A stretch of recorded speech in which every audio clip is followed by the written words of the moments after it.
સુરતના લાલગેટ વિસ્તારમાંથી દારૂના અડ્ડા પરથી મોટો ખુલાસો થયો છે। સ્થાનિક લાલગેટ પોલીસ ઊંઘતી રહી ત્યારે સ્ટેટ મોનિટરિંગ સેલે ગુપ્ત માહિતીના આધારે દાસ્તીપુરિયા વરિયાળી બજાર નજીક દરોડા પાડી કાર્યવાહી હાથ ધરી હતી। આ દરોડા દરમિયાન દારૂની કુલ 993 નાની મોટી બોટલો, 12 મોબાઈલ ફોન, 1 વાહન, 23 સોડાની બોટલો અને 48 પાણીની બોટલો સહિત મુદ્દામાલ જપ્ત કરવામાં આવ્યો છે।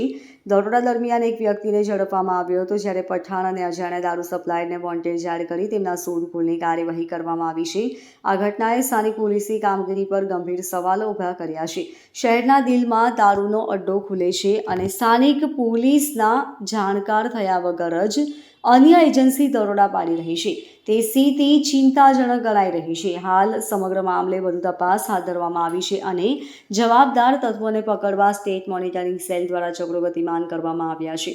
Bureau report, LK star news, Surat.